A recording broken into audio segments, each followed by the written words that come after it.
Olá pessoal, tudo bem com vocês?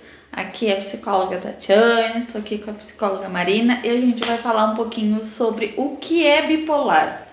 É um tópico até tanto sensível a gente trazer aqui, porque óbvio, né, pessoal? A gente pode trazer algumas informações, mas é muito importante, né, que vocês, ao se identificarem, buscarem ajuda médica, psiquiátrica, psicológica, para entender se realmente é isso, para entender o que dá para ser feito, né? O que a gente traz aqui geralmente é uma questão bem superficial para entendimento coletivo, mas isso não se configura um diagnóstico, tá bom? Seguimos, então vamos lá, Mari, fale. Acho que o primeiro ponto que a gente tem que trazer é a questão do senso comum, né? Então, acho que eu, pelo menos, já escutei muito isso, né? De que a pessoa que tá sempre mudando de humor, nossa, como ela tá bipolar, como ela é bipolar. Né? Só que isso não é ser bipolar ou ter um transtorno bipolar, né? Isso é ser humano, né? Todos nós mudamos de humor. Claro, muitas pessoas vão ter mais dificuldade de regular esse humor, né? Então, de lidar com esse humor, né? Vão ficar com muita raiva ou algo que vai causar muita tristeza com mais facilidade que outras. Mas isso não quer dizer que essa pessoa esteja aí um diagnóstico, né, de transtorno bipolar. E falando do que é bipolar, é importante dizer que é algo que pode ter vários fatores. Fatores comportamentais, fatores sociais e principalmente nessa questão de genética. A gente tem uma tendência genética de desenvolver alguns transtornos no dia a dia. E depende muito do que gera isso, né? Às vezes eu posso ter genética, mas eu não desenvolvi completamente, ou por causa de algum comportamento ou de alguma vivência minha que não facilitou esse desenvolvimento. Como também, em outro caso, alguma coisa que aconteça que possa ter facilitado isso. E faz parte, é algo que a nossa sociedade tem, a gente está trazendo isso, não para assustar vocês e dizer assim, meu Deus, será que, mas assim, para criar uma coisa. Bipolares tem na sociedade, né, como borderline, como ansiedade, como depressão, como TDAH, como autismo, né? Não tô botando tudo isso no balaio, mas só para entender que tipo, a gente é tão diversificado que não é o fim do mundo. Ai, eu tenho uma paciente que é bipolar e às vezes ela se sente julgada dentro da sociedade por causa do transtorno dela. E isso é muito importante trazer. Se a pessoa está passando pelo processo de tá tomando medicação, faz acompanhamento psicológico, tá tentando realmente, ela é uma pessoa que dá para ser enquadrada na sociedade. Ela não precisa ser julgada, eu não vou contratar porque isso, eu não vou namorar porque isso, eu não vou ser amiga por causa disso.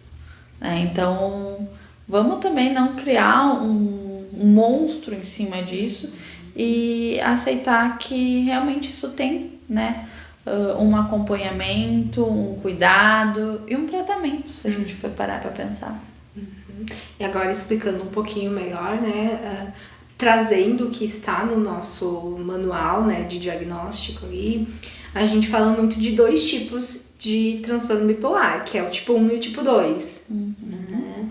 O tipo 1, ele é considerado pela questão da mania, né? Enquanto o tipo 2 é a hipomania, certo? Isso. Me corrija se eu estiver errada, mas acho que é isso. A mania, geralmente, ela é algo mais grave, né? Intensivo, assim, quando ela tá em mania, que é um excesso, é um excesso de felicidade que a gente diz, mas a pessoa é excesso de impulsividade, ela se acha capaz de tudo, de pular de um penhasco, de viajar para outro país, de abrir um negócio, de transar com várias pessoas, de usar drogas, de gastar dinheiro sem pensar nas consequências, de dizer que não precisa de nada, não precisa do trabalho, não precisa da família e partir rumo afora. Da mesma forma que a mania do tipo 2, ela tem a hipomania do tipo 2, ela tem essas mesmas características, mas com menos intensidade. Então ela consegue ainda ser, odeio essa palavra, mas eu acho que é a única que dá para ser usada, funcional. Ela não deixa de trabalhar, ela não deixa de fazer as coisas dela, mas ela tem a impulsividade maior de gastar, de usar drogas, né, de fazer excesso de álcool, de se colocar em certas situações perigosas, mas que não o bastante para destruir a vida dela, vamos dizer pra assim. se colocar em um risco maior. Né? Tem também a questão do sono, né? Então, pessoas em mania sentem muito menos necessidade de dormir, né? Sentem uma energia muito maior, às vezes Criatividade dias. maior. Né? Então, tudo que não foi feito, agora dá vontade. Né? Claro que numa intensidade muito grande. Né? Eu sempre trago o exemplo, né? Claro que a gente não pode trazer a ficção como a realidade de tudo, mas eu trago o exemplo da série Euforia, né? Que é a Rue, que é a personagem principal de Euforia, e ela é diagnosticada com esse transtorno. Então ela tem muitas questões ali de uso de drogas, né? Eu sempre lembro da cena onde ela está...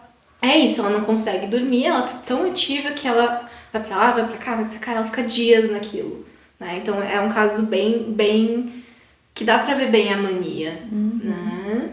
E aí a gente vem, né, o porquê do bipolar, que não é só a mania ou a hipomania, é quando muda disso pra depressão.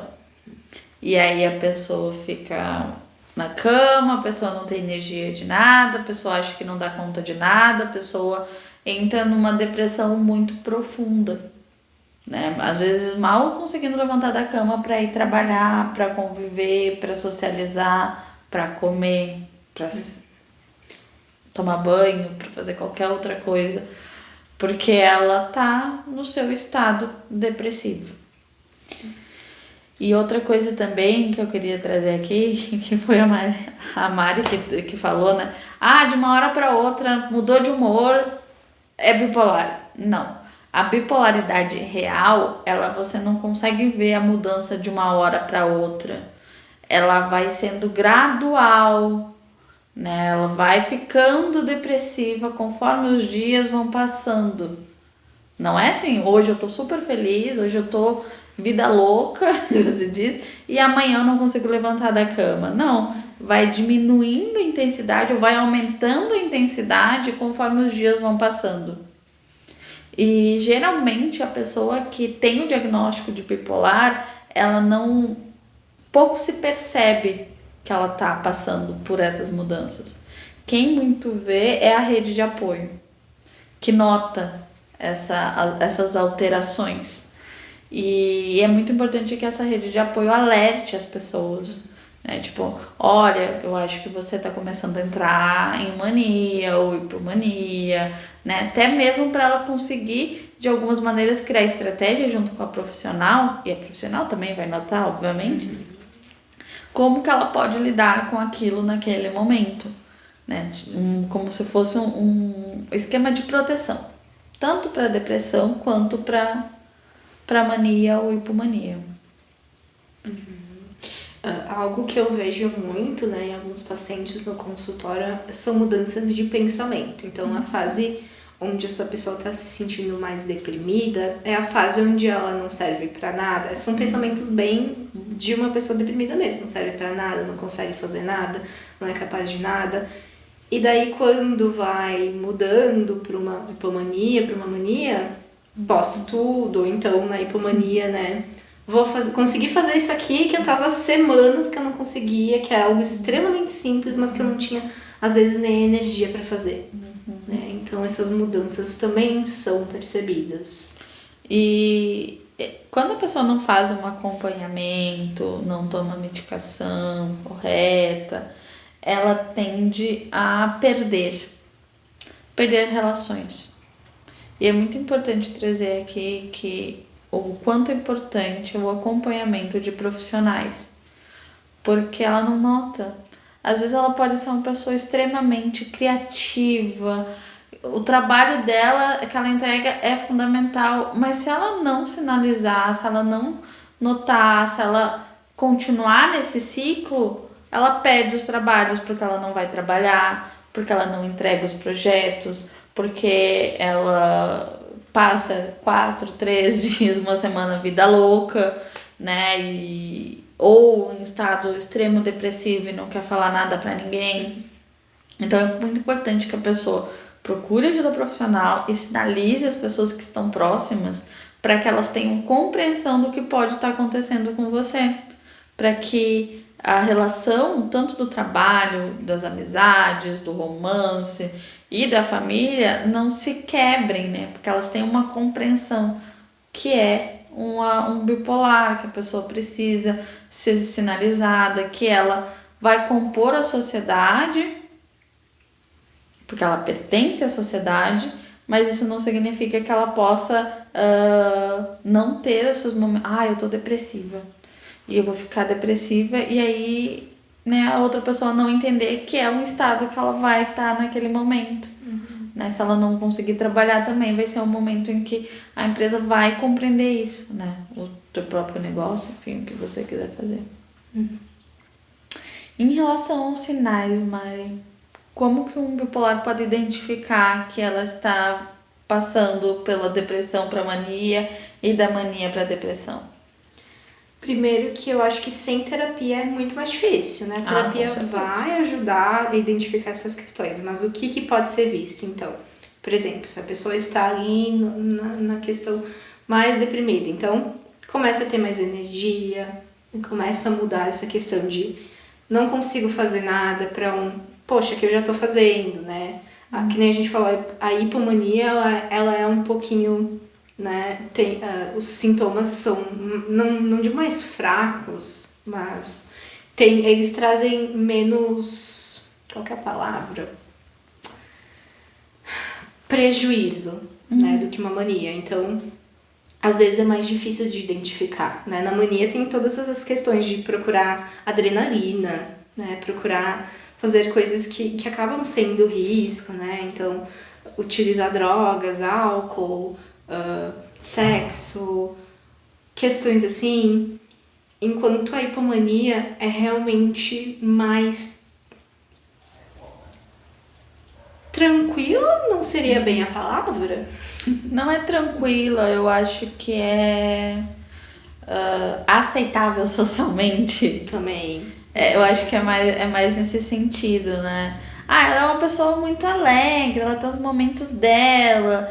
Tipo, é difícil tu diagnosticar quando tu não tá de frente de um profissional. Às vezes ela tá feliz, às vezes ela tá triste. Aí, como também tem essa história, né, de como o TDAH e os outros transtornos, né, deixar socialmente, bipolar, como se não fosse um diagnóstico mesmo, né, como se fosse uma característica social. E aí a pessoa acaba não levando a sério que isso pode sim ser um prejuízo para ela. E é difícil para essa pessoa ver como aquilo tá prejudicando, né? Porque por uma pessoa que esteve numa depressão profunda, estar numa hipomania é maravilhoso. Até às vezes numa mania, né? Claro, porque a pessoa não tá enxergando os comportamentos de risco que ela está se botando. Para ela aquilo tá maravilhoso. Só que isso também, esses dois extremos também afetam muito, né? A saúde mental, as relações com as outras pessoas, o trabalho, tudo, né? A rotina no geral.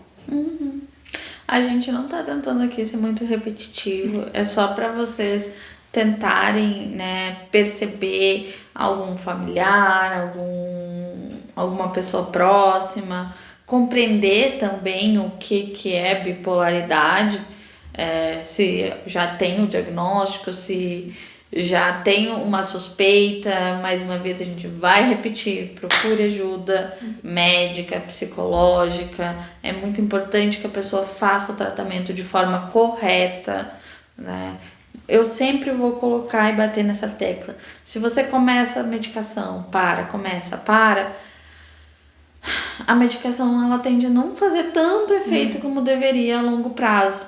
E aí eu sei que é muito difícil, principalmente pro bipolar, que tá numa mania ou hipomania, tomar medicação, porque ela começa a sentir um estado de tristeza, Só que não é tristeza, é um estado padrão, vamos dizer assim, né? É um estado que deveria ser da pessoa. E aí, mudou muito a minha personalidade, mudou muito o meu humor.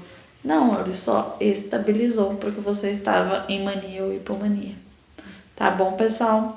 Claro que a gente vai ter mais vídeos falando sobre isso ao longo do tempo, mas por hoje é só. Beijos. Tchau, Tchau.